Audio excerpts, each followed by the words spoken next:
Ndi chifukwa chiyani azimayi amatumizira azibambo zithunzi zolaula? Video hii kubwera pambuyo pa video yomwenso tinapanga create before hii momwe timanena chifukwa chimene azibambo amakondera zithunzi zolaula. Chifukwa kuti izi zichitike nthawi zambiri pamakhala pali kufuna kwa mwamuna komanso kufuna kwa mkazi kuti zithunzi zichoke kwa uyu zifike kwa uyu. Ndiye lero tifuna tinene chifukwa chimene azimayi amatumizira zithunzi zimenezi. Pamapanga zimenezi kwambiri chifukwa cha zifukwa zokwanira 5. Choyambirira timati emotional factor, cha number 2 timati psychological factor, cha number 3 timanena kuti social and cultural influence, komanso cha number 4 timanena kuti relationship related factor, komanso amatumiza zithunzi zimenezi chifukwa cha personal and moral factors. Ndiye mosataya nthawi tiyambe ndi emotional factors. Mmene mumakhala timanena kuti desire for love and acceptance. Azimayi amaona ngati akatumiza zithunzi zawo za maliseche kwa mwamuna ndiye kuti pakhala timati emotional attachment, pakhala mwamuna uja akonda kwambiri komanso apanga accept kwambiri. Ndiye amafuna apange prove love yawo ija komanso apange maintain closeness kuti ndiyandikane naye mwamuna uja, timvane kwambiri ni mwamuna uja and izi zichitike chifukwa ndatumiza zithunzi zanga zolaula. So maganizo make mzimayi amaona ngati kuti potumiza zithunzi pondera akuperekanso maonera kuti I trust you kapena I'm all yours. Kumuuza mwamuna uja kuzipereka kwa mwamuna uja. Komanso mumakhala chinthu chimanena fear of losing him. Azimayi ambiri zithunzi zolaula zija amathawa mazitumizira ifanana kuti akuopa kukanidwa komanso akuopa kumuluza mwamunayo. Nthawi zambiri zimathawa kukhala kunena kuti sakufuna ora kuona kuti chimene akupangacho ncholakwika komanobe they have no choice. Amaona kuti ndikapandosatero azibambo ena amaopseza ukapandosatumizira basi iwe ndine ndiye kuti zikhala kuti zathera pamenepo. So amakhala ndi mantha. Komanso seeking validation. Azimayi ena amatumiza zithunzi zolaula zija kwa azibambo kungofuna kupanga seek validation. Azibambo apange compliment komanso apange admire. Azimayi itu naturally amanjoya munthu akamauza kuti ndiwaoneka bwino, ndiwokongola. Ndiye amatumiza dizimezi kuti winayo ayankhulire mawu amene wawo. Andu akayankhulira kuti ndiwe ndiwooneka bwino, zimapanga boost self esteem yawo. Ndikuloweseni ku chinthu cha number 2 chomwe chimapangisa azimayi kutumiza zimezi timati psychological factors. Mmene muli chinthu chimene timachitcha kuti curiosity and experimentation. Azimayi ambiri akamapanga khalidwe limene lili amakhala kunena kuti alichabe curious kuti naninso ndikatumiza zithunzizo kufira ka thrill ndikatumiza zithunzizo zimveka bwanji, olo naninso ndiyeseko zinthu zimene anthu ena akupanga, olo ndiyeseko chinthu chanyuwani. So they end up sending zithunzi zawo zolaula kwa mzibambo. So they are just testing how trust goes in a relationship. Kungofuna kuona kuti naninso ndione kuti kukhulupirirana pamene pali relationship zimakhala motani. So naninso nditumiza zithunzi zanga zolaula. Komanso mumakhala chinthu chimene timachitena kuti emotional manipulation. Nthawi zambiri azimayi amatumiza zithunzi zawo zolaula kwa azibambo aja chifukwa chonena kuti mzimayiyo ali deeply attached, komano amakhala zonena kuti mwina sakupanga realize kuti somehow akukhala emotionally manipulated ni mwamuna uja, and amaganiza kunena kuti penepo ndito akupanga prove commitment zomwe at the end of the day zimatozopezeka zokuti simene zibambo etanitsa uja amaganizira yaya. He just wanted to play with those things. Ndiye azimayi amakhala kuti ali achitidwa chipongwe by doing so. Komanso chinthu china chimakhala timati low self worth. Pala azimayi ena amene amakhala confidence yawo ili very fragile. So ama-use zithunzi zolaula zija ngati tool for approval. Kuti mzibambo ja apanga approve choti amutumizira zithunzi zawo zolaula. So amapanga equate attention with value, not realizing it can later bring regret or exploitation. Kuti zithunzi zimene akutumizazo zizabweresera kunong'oneza bondo komanso azangokhala kuti ali exploited chabe.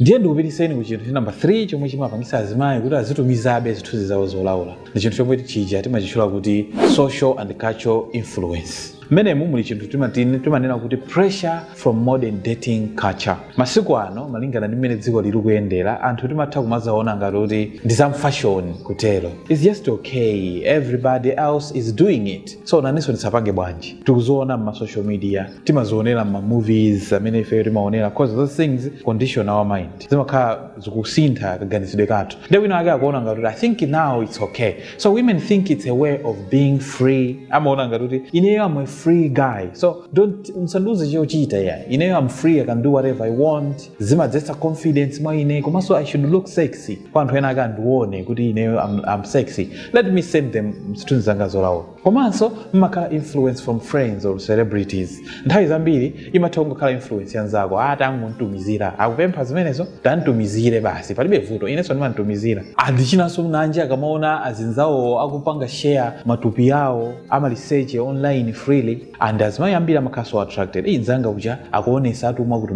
nanenso let me do the same, olo kungotumiza Zolaula kwa wina wake palibe vuto nalilonse, so they go ahead and do it. So zimakhala kuti zapanga create peer influence. Komanso chinthu china mmene mutimanena kuti lack of awareness of consequences. Nthawi zambiri Azimayi samazindikira kunena kuti zinthu zimene kuipa kwa zinthu zimene zindikotani, kunena kuti chithunzi chimene akutumizacho chitopanga spread motani. Komanso amakhala zonena kuti nthawi zina akutumiza chifukwa sakudziwa how permanent digital footprints are, sakudziwa nkhani za footprint, cause ndi chatimanena kuti once ukangotumiza chithunzi chako Zolaula iwenso pamene you're not in control, before you know it nzako uja amapezeka wantumizirayo amapezeka umuonesa nzake, wina wapanga screenshot akumuonesa nzake. Komanso kwa amene amazisata bwinobwino za digital, chithunzi chotolo mwachidelete kwa munthu ube amene angafune kuchipanga recover ndi zotheka, muchiyika mwina ku cloud, anyone else can access it, kumakhala kuti it's gone pamene pomo. So nthawi zambiri anthu amapanga zimenezi chifukwa chakusazindikira kwa consequences ngati amene wawo. Komanso chinthu china chimene chimapangitsa Azimayi kutumiza zithunzi zawo Zolaula, the relationship related factors. Mene mumwe chinthu chomwe timati long distance love. Nthawi zambiri anthu akatalikirana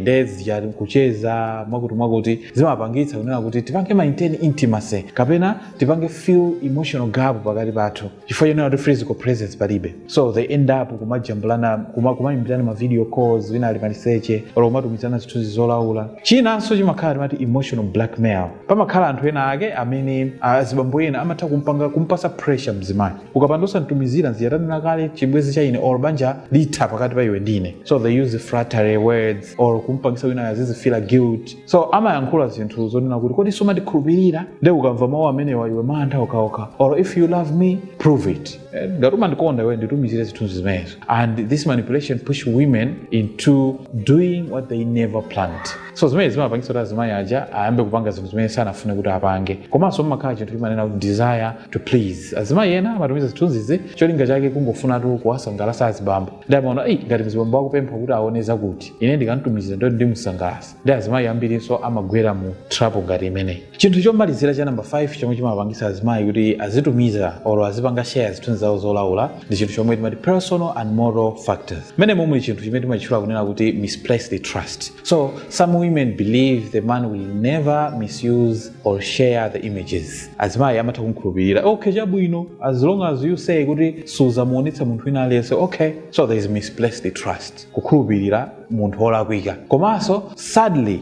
not everyone keeps that promise. Mwachisoni ena amasunga trust imeneyo or promise imeneyo, komano siwonse, chifukwa choti siwonse chifukwa chake tikumaona zinthu zimezi zikupanga leak. Komanso mmakhala chinthu choti emotional vulnerability. Azimayi apanga share zithunzi Zolaula chifukwa chonena kuti mwina Azimayi amene ali lonely or ali emotionally wounded, chiyakuda chinaluma, may open up easily. Azimayi amene waso amakhala ophweka, ndampeza mamuna ndi akundipempha zithunzi Zolaula, ndikapandosa ntumizira mwina azandipanga ngati zimene anandipanga wina uchi. So they end up mwa mistake, ndikupezeka zoti vulnerability yawo ija kuipanga mistake for connection. Komanso chinthu china timati belief that it strengthens the bond. Azimayi ambiri amapanga share zithunzi zawo Zolaula chifukwa amakhala ndi chikhulupiriro choti alimbikitsa ubale ndi mwamuna uchi. Zinthu zimene nthawi zina zimatha kusakhala choncho. Ndetu kubwerezanso maonena kuti maliseche a munthu iweyo umakhala in control, ndiyetu kubwerezanso kunena kuti iweyo umakhala in control wa maliseche wako as long as maliseche usunamuonetse munthu wina or usunajambule ndikupanga share picture kapena video ni munthu wina. Komana as long as ukangojambula ndikupanga share ni munthu wina, basi pamene poso sumakhala in control of your private parts. So when that private matojoka and kusanduka no public parts. So zivere muntolo, and if you find this video helpful, please like it and share, and don't forget follow our page for similar videos. Thank you very much for being there and watching, and see you in the next one.